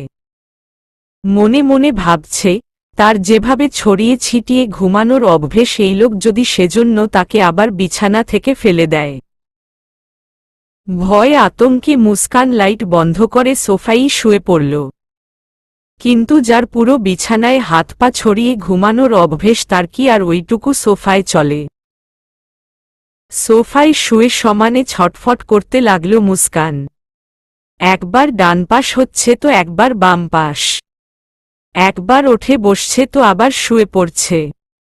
কোনোভাবেই স্বস্তি পাচ্ছে না সে। এভাবেই হাঁসফাঁস করতে করতে একসময় সোফা থেকে ধপাস করে নিচে পড়ে গেল মুস্কান। কোমরে বেশ লেগেছে। সেখানে হাত দিয়ে হু হু করে কেঁদে দিল সে। মুস্কানের পড়ার শব্দে ফারিস দ্রুত বিছানা থেকে উঠে আসল। সোফার দিকটায় আসতেই ড্রিম লাইটের আলোয় দেখতে পেল মুস্কান কোমর চেপে ফুপিয়ে কাঁদছে। বুকের উপর থেকে শাড়ির আঁচল কখনোই খসে পড়েছে। সেদিকে তাকিয়ে দাঁত কিরমিরিয়ে বলল ফারিস, কি করছো এখানে? মুস্কান হিচকি তুলতে তুলতে বলল, আমি বাড়িতে যাব। আমার এখানে একটুও ভালো লাগছে না। ফারিস বুঝতে পারল ভালোই লেগেছে। গাল ফুলিয়ে শ্বাস ছাড়ল সে। এ নাকি আবার বাচ্চা নয়। মুস্কানের কান্নার মাঝেই তাকে কোলে তুলে নিল ফারিস। বিছানায় ঠাস করে ফেলে মাঝখানে কোল বালিশের বর্ডার দিয়ে দিল। ধমকে উঠে বলল, চুপচাপ ঘুমাবে। আর একটু সাউন্ড হলে হাত পা বেঁধে ছাদে নিয়ে ফেলে আসব। তখন চিৎকার করে কাঁদলেও কেউ দেখতে আসবে না। ফারিসের ধমকে কোমরে অসহ্য ব্যথা থাকা সত্ত্বেও চুপ হয়ে গেল মুস্কান। অপর পাশ ফিরে ঠোঁট চেপে কান্না আটকানোর চেষ্টা করল। ফারিসও অপর পাশ ফিরে ঘুমানোর চেষ্টা করল। এবার ভূমিকম্প হলেও চোখ খুলবে না সে। সকালবেলা পুরো বিছানা জুড়ে হাত পা ছড়িয়ে ছিটিয়ে ঘুমিয়ে আছে মুস্কান। তার এক পা পুরোটাই ফারিসের পেটের উপর। মাথার লম্বা চুলগুলো ফারিসের মুখে এমনভাবে পড়ে আছে যে ফারিসের চেহারাই দেখা যাচ্ছে না। নাক পিটপিট করে ঘুমের ঘোরেই হাঁচি দিল ফারিস। কোনো মতে মুস্কানের চুলগুলো মুখের উপর থেকে সরিয়ে উঠে বসল। মুস্কানের দিকে তাকিয়ে তার চোখ ছানাবড়া। এ কিরকম ঘুমানোর স্টাইল! মুস্কান নিজের অংশের দিকে পুরো খাট রেখে ফারিসের দিকে এসে শুয়ে আছে। মাঝখানের কোল বালিশ কখন লাথি মেরে খাটের নিচে ফেলে দিয়েছে এটা হয়তো সে নিজেই জানে না। মুস্কানের এই অবস্থা দেখে ফারিসের ইচ্ছে করছে বাংলা সিনেমার জসিমের মতন দেওয়ালে মাথা ঠুকে কপাল ফাটাতে। এই মেয়েটি তাকে এত জ্বালাচ্ছে কেন? এক রাতেই অতিষ্ঠ হয়ে গেছে সে, সারা জীবন কিভাবে সহ্য করবে একে? আলগোছে মুস্কানের পাটা নিজের উপর থেকে সরিয়ে বিছানা থেকে নেমে পড়ল ফারিস। ভাগ্যেশ তার ঘুম ভেঙেছিল, না হলে কোল বালিশের মতো তাকেও কখন এই মেয়ে খাট থেকে লাথি মেরে ফেলে দিত কে জানে। শোয়ার যা স্টাইল! ফারিস বেশ কয়েকবার মুস্কানকে ঠিক হয়ে শোয়ার জন্য ডাকতে গিয়ে বিব্রত বোধ করল। কারণ মুস্কানের পুরো শাড়ি এলোমেলো হয়ে আছে। পেটের দিকটায় শাড়ির আঁচল সরে গিয়ে সেখানে অবস্থিত কালো কোচকচে তিলটা দেখা যাচ্ছে। ফারিসের চোখের সামনে ঝলঝল করছে মুস্কানের মেদহীন ফর্সা কোমর। সেদিকে তাকিয়ে ঢুক গিলল ফারিস। যতই হোক একজন পুরুষ মানুষ সে। এভাবে নিজের বেডরুমে কোনো রূপসী নারীকে এইভাবে শুয়ে থাকতে দেখলে নিজেকে নিয়ন্ত্রণে রাখা যায় না। আর যদি সে নরীটি নিজের অর্ধাঙ্গিনী হয় তাহলে তো আরও কষ্টসাধ্য। কম্পিত হাতে মুস্কানের শাড়ি ঠিক করে দিল ফারিস। আলতো করে মুস্কানের ঘাড়টা সোজা করে উঠিয়ে বালিশে শুইয়ে দিল। গাল ফুলিয়ে শ্বাস ছেড়ে বিড়বিড়িয়ে বলল, কি ঘুমোরে ভাই! কেউ এসে উঠিয়ে নিয়ে গেলেও বোধহয় টের পাবে না। ফারিস আর মুস্কানকে উঠাল না। কটা দিন ধরে মেয়েটার চোখে ঘুম নেই, যার সাক্ষী সে নিজেই। বাবার জন্য কান্নাকাটি করে শরীর একদম দুর্বল বানিয়ে ফেলেছে। ঘুমের ঔষধ খাইয়েও কেউ তাকে ঘুম পাড়াতে পারেনি। এখন যদি একটু ঘুমায় তাহলে ক্ষতি কি? ফারিস শাওয়ার সেরে নিচে নামতেই হৈহট্টগোলে তার কান তোবদা লেগে গেল। ড্রয়িং রুমের সোফায় তার পুরো বন্ধু বান্ধবের গ্যাং বসে আছে। তাজমহলকে চারদিক থেকে ঘিরে ধরে বকবক করতে করতে তার মাথায় জেম ধরিয়ে দিয়েছে এইগুলো। সবগুলো মুস্কানকে দেখতে এসেছে। ফারিসের ফ্রেন্ডদের মধ্যে অনেকেই পড়ালেখা শেষ করে নিজেদের বান্ধবীকে বিয়ে করে নিয়েছে। এখন তারা বউ সমেত না জানিয়ে হুট করে ফারিসের বউ দেখতে এসেছে। তাদের হ্যান্ডসাম বন্ধু কেমন মেয়ে বিয়ে করেছে দেখতে হবে না? ফারিস ড্রয়িং রুমে আসতেই তার বন্ধুবি টয়া শুধাল, অবশেষে বিছানা ছেড়ে উঠে আসতে মন চাইল তোর? আমরা তো ভেবেছিলাম আজ আর ঘরের দরজাই খুলবি না। দরজা ভেঙে তর বউ আর বাসর দুটোই দেখে আসব। তাজমহল কখনোই ওঠে চানাস্তার ব্যবস্থা করতে চলে গেছে। ফারিস তাদের বন্ধুদের দিকে তাকিয়ে হাসি মুখে বলল, তোরা কখন এলি? আমাকে জানাসনি কেন? ফারিসের বন্ধু কুদ্দুস বলল, প্রায় 3 ঘন্টা হবে। বউ নিয়ে পড়ে থাকলে বুঝবি কিভাবে? ফারিস হেসে কুদ্দুসকে ঘুষি মারল। তোর মিথ্যে বলার অভ্যাসটা আর গেল না। ফারিসের বন্ধুরা ভার্সিটিতে পড়াকালীন প্রায় সময়ই ফারিসদের বাড়ি আসত। এখন অনেকে বউ, সংসার, চাকরি নিয়ে ব্যস্ত হয়ে গেছে বলে আসতে পারে না। ফারিসের বন্ধু বান্ধবীদের গ্যাং খুব বড় হলেও 6 জন বাদে এখন আর সবার সাথে তেমন যোগাযোগ নেই ফারিসের। কুদ্দুস হচ্ছে ফারিসের বন্ধুদের মধ্যে সবচেয়ে ফানি আর দুষ্টু। নিহান আর রমেশ দুষ্ট হলেও বউদের জন্য তেমন দুষ্টমি করতে পারে না। তাদের বউরা এককালে তাদেরই বান্ধবী ছিল। বেশিদিন হয়নি বিয়ে হয়েছে। নিহান আর টয়ার বিয়ে হয়েছে বছর খানেক হবে। বিয়েটা তারা ভালোবেসেই করেছে। টয়া ফর্সা হলেও দেখতে কিছুটা ফ্যাট, যার জন্য নিহান তাকে মজা করে মাঝে মধ্যে মোটি বলে ডাকে। আর সেই ডাক শুনে টয়া তো রেগে ফায়ার। রমেশও তাদের বান্ধবী তন্নিকে বিয়ে করেছে। তারাও প্রেম করেই। কিন্তু এখানে তন্নি রমেশকে আগে প্রেম প্রস্তাব দিয়েছে। রমেশ রাজি ছিল না। তন্নি যেন কি করে রমেশকে পটিয়ে পাটিয়ে বিয়ে করে নিয়েছে। তন্নি দেখতে সুন্দরী, স্মার্ট হলেও কিছুটা চিকন আর লম্বাটে। তার হাইট আর রমেশের হাইট মাত্র 2 ইঞ্চি বেশ কম। একসাথে দাঁড়ালে রমেশকেই একটু উঁচু মনে হয়, তাও তন্নি নিজের এই লম্বা হাইট নিয়ে রমেশের পাশে দাঁড়াতে লজ্জিত বোধ করে। ফারিসদের আরেক বান্ধবী শ্যামা। সে দেখতে শ্যামলা হলেও তার চেহারাটা মুগ্ধকর। শ্যামা এখন একটা বেসরকারি অফিসে চাকরিরত আছে। বাবা মা আর 3 বছরের মেয়েকে নিয়েই শ্যামার জীবন। শ্যামা একজন ডিভোর্সি মেয়ে। বিয়েটা শ্যামা মা বাবার ইচ্ছেতে করলেও তার স্বামী ইকবাল ছিল চরিত্রহীন, লম্পট। বিয়ের প্রথম দিকে ইকবাল ভালো থাকলেও আস্তে আস্তে সে নিজের রূপ দেখাতে শুরু করে। শ্যামাকে মারধর, অত্যাচার, একাধিক মেয়ের সাথে সম্পর্ক, শ্যামার বাবা মার কাছে মোটা অঙ্কের টাকা আরও নানান অত্যাচার করে শ্যামার জীবনটা অতিষ্ঠ করে ফেলে। এমনকি শ্যামার মেয়ের জন্মের পরও ইকবাল নিজের মেয়েকে দেখতে আসেনি। ইকবালের শ্যামার প্রতি এমন অমানবিক আচরণের জন্য ফারিস এবং তার বন্ধুরা মিলে শ্যামাকে তার থেকে উদ্ধার করে। ইকবালকে আরও অনেক আগেই শাসিয়েছে, ওয়ার্নিং দিয়েছে ফারিস আর তার বন্ধুরা। কিন্তু ইকবাল শুধরায়নি।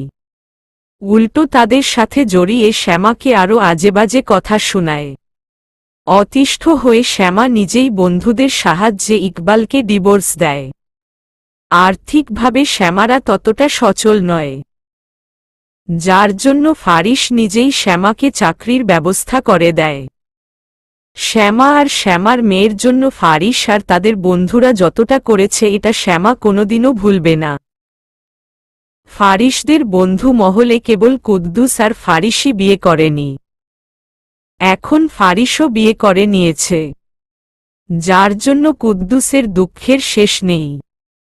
তাজমহল সকলের সামনে চা নাস্তা নিয়ে হাজির হতেই টয়া বলল, ফারিসের বউ কোথায় আন্টি? পুত্রবধূকে কি দেখাবেন না আমাদের? তাজমহল মুচকি হেসে বলেন, দেখাবো না কেন, অবশ্যই দেখাবো। বসো তোমরা, মাত্রই তো এলে, নাস্তা কর, বিশ্রাম নাও, আমি মুস্কানকে নিয়ে আসছি। তোমাদের দুপুরে খাবারের আয়োজন করা হচ্ছে। আমি কিন্তু এমনি এমনি ছাড়ছি না। কতদিন বাদে এলে তোমরা? তন্নি বলল, না না আন্টি, ব্যস্ত হবেন না, আমরা এত দেরি করব না, মুস্কানকে দেখেই চলে যাব, আপনি ওকে নিয়ে আসুন। বাকিরাও তাল মিলাল। তাজমহল কিছুক্ষণ তাদের দুপুরে থাকার জন্য শাসিয়ে মুস্কানকে আনতে উপরে চলে গেল। ফারিস সোফায় আয়েশ করে বসে আছে। তার ভেজা চুল দেখে নিহান প্রশ্ন করল, ব্যাপার কি দোস্ত? উঠেছিস দেরি করে, আবার চুলও ভেজা, বাচ্চা মেয়েটা ঠিক আছে তো? ফারিস নিহানের দিকে সোফার কোষণ ছুঁড়ে মারল। নিহান কেচ ধরে হাসতে লাগল। রমেশ বলল, যাই করিস না কেন একটু বুঝে শুনে ভাই, আমি তো একটা বুড়ো মেয়েকেই কাঁদিয়ে দিয়েছি, সেই তুলনায় তোর বউ তো নিতান্তই বাচ্চা। তন্নির দিকে তাকিয়ে তন্নি রাগে ফুঁসছে। রমেশের পাশেই ছিল সে, এলোপাতাড়ি কিল ঘুষি মারতে লাগল তাকে। তা দেখে ড্রয়িং রুমের থাকা সবাই হাসতে লাগল। তাদের হাসাহাসি মধ্যেই মুস্কানকে নিয়ে ড্রয়িং রুমে আসলো তাজমহল। সকলকে সালাম দিয়ে মাথা নিচু করে দাঁড়িয়ে রইল মুস্কান। আর এদিকে ফারিসের বন্ধুবান্ধবীরা হা হয়ে তাকিয়ে তাকে দেখছে। সকালের মুখ থেকে আপনা আপনিই বেরিয়ে আসলো মাশাআল্লাহ। শ্যামা সোফা থেকে উঠে এসে মুস্কানকে ধরে নিজের পাশে বসালো। মুস্কান কাঞ্জিভ্রম শাড়ি পরে আছে। তাজমহল তাকে একেবারে রেডি করেই নিচে নিয়ে এসেছে, কারণ নতুন বউ বলে আরও অনেকেই মুস্কানকে দেখতে আসবে। শ্যামা মুস্কানের থুতনিতে হাত রেখে বলে, বাহ, দারুণ মিষ্টি দেখতে তো তুমি। তন্নিও উঠে এসে মুস্কানের পাশে বসল। মুস্কানের দিকে তাকিয়ে মুচকি হেসে বলল, একদম বারবি ডল। টয়া উঠতে নিলে কুদ্দুস ফাজলামো সুরে বলে, তুই ওখানেই থাক, তোর জায়গা হবে না। টয়া ধারাম করে কুদ্দুসের পিঠে কিল বসিয়ে দিল। তোর বউ আমার থেকেও 4 ডাবল হবে দেখেনিস। কুদ্দুস মেকি হেসে বলল, তাহলে তো আমারই লাভ, সারাক্ষণ বিছানায় বসিয়ে রেখে দর করতে থাকব, দৌড়ে চলে যেতে চাইলেও পারবে না। টয়া ঠোঁট লটকিয়ে বলে, শালা নির্লজ্জ। ফারিসের কানের কাছে গিয়ে ফিসফিসিয়ে বলে কুদ্দুস, এমন বউ রেখে বিছানা থেকে কি করে উঠে আসলি রে? আমি তো 3 দিন সেখানেই ল্যাটকিয়ে থাকতাম, দরজা ভেঙে ফেললেও ছাড়তাম না। হোক বাচ্চা। ফারিস আরেকটা ঘুষি মারতে গেলে কুদ্দুস দ্রুত সরে যায়। তোরা সবগুলো মারতে মারতেই আমার হাফ মাংসা কমিয়ে ফেলেছিস। ফারিস ভ্রু উঁচিয়ে বলে, তুই কথাই বলিস ওইরকম যে তকে মারার জন্য হাত আকুপাকু করে। রমেশ মুস্কানের দিকে তাকিয়ে আহত গলায় বলল, আচ্ছা মুস্কান, তুমি আগে কোথায় ছিলে বলতো? তোমাকে আগে দেখলে কি আমি আরও ওই চিকনাকে বিয়ে করি? এখন থেকে তন্নি আউট, মুস্কান ইন। তুমিও এসব ঠাডা মেঘ, বারিশ, ফারিস বাদ দিয়ে আমার কাছে চলে আসো। আমরা মঙ্গল গ্রহে গিয়ে সংসার পাতব। তন্নিকে চিকনা বলায় সে রমেশের দিকে কটমট করে তাকাল। কিরমিরিয়ে বলল, ও তোর ভাবি হয়। ভাবি ডেকে রেসপেক্ট দিয়ে কথা বল। রমেশ ব্যঙ্গ করে বলল, হাসছে আমার রেসপেক্ট ওলি। তুই কোথায় মানুষকে রেসপেক্ট দিয়ে কথা বলে উল্টিয়ে ফেলিস শুনি একটু? নিজের স্বামীকে যে তুই করে বলিস লজ্জা করে না? আমি তোর বন্ধু আগে ছিলাম, এখন বর। আমাকে আপনি করে সম্মান দিয়ে কথা বলবি এখন থেকে। তন্নি জোরপূর্বক ঠোঁটে হাসি জুড়িয়ে বলল, ও তাই নাকি বরমশাই? আপনি বাড়ি চলুন, আপনার চোখের এন্টেনা খুলব আমি। মুস্কান ফ্যালফ্যাল করে তাকিয়ে ফারিসের বন্ধুদের খুনসুটি দেখছে। তারা মুস্কানের সামনেই হাসাহাসি করছে, মজা করছে। মুস্কানও তাদের হাসিতে সামান্য হাসে। কত মজা করে এরা। ফারিস মুস্কানের দিকে আরো চোখে তাকায়। মেয়েটাকে হাসলে কতটা সতেজ লাগে, অথচ তাকে একবারও হাসতে দেখেনি ফারিস। কুদ্দুস মুস্কানকে উদ্দেশ্য করে রসাত্মক গলায় বলে, এক গ্লাস পানি খাওয়াতে পারবেন ভাবি? মুস্কান লজ্জা পায়। কতবর ছেলে তাকে ভাবি ডাকছে। সেই জানে লোকটা মজা করে ডাকছে, তাও সে লজ্জা পাচ্ছে। মুস্কান সোফা থেকে উঠে আলতো পায়ে হেঁটে পানি আনতে চলে যায়। কাল রাতে সোফা থেকে পড়ে কোমরে অনেকটাই ব্যথা পেয়েছিল, যেটা এখনো আছে, যার জন্য সে একটু পা টানা দিয়েই হাঁটছে। মুস্কানের এভাবে হাঁটা দেখে কুদ্দুস অবাক হওয়ার ভান ধরে ফারিসকে বলল, মেয়েটার একই হাল করেছিস বন্ধু? ঠিক করে হাঁটতে পর্যন্ত পারছে না বেচারা। বাচ্চা মেয়ে এত নিতে পারে? একটু বুঝে শুনে করবি না? আহারে, হতাশার সুরে ফারিস ডোন্ট কেয়ার ভাব নিয়ে ফোন টিপছে। কুদ্দুসের কথা যেন শুনলই না। সে জানে তার বন্ধুরা এরকমই, এক একটা বজ্জাতের হাড্ডি। একটু আগে কুদ্দুস নিজেই বলছিল সে হলে বিছানায় 3 দিন ল্যাটকিয়ে থাকত। হোক বাচ্চা, এখন আবার সেই এ কথা বলছে। এর মুখের কোনো সংযম নেই। মুস্কান এক গ্লাস পানি নিয়ে এসে কুদ্দুসের দিকে বাড়িয়ে দিল। কুদ্দুস হাত বাড়িয়ে মুস্কানের থেকে গ্লাসটা নিতে নিতে দুষ্টু কণ্ঠে বলল, ভাবি আপনি ঠিক আছেন তো? মুস্কান লজ্জা পেয়ে কুদ্দুসের ধরার আগেই গ্লাসটা ছেড়ে দিল। গ্লাসের পানি সরাসরি গিয়ে পড়ল কুদ্দুসের গুপ্তস্থানে। সাথে সাথে জায়গাটা বাচ্চাদের হিসু করে দেওয়ার মতো ভিজে গেল। সেদিকে তাকিয়ে মুস্কান চোখ ডেকে জোরে এক চিৎকার দিল।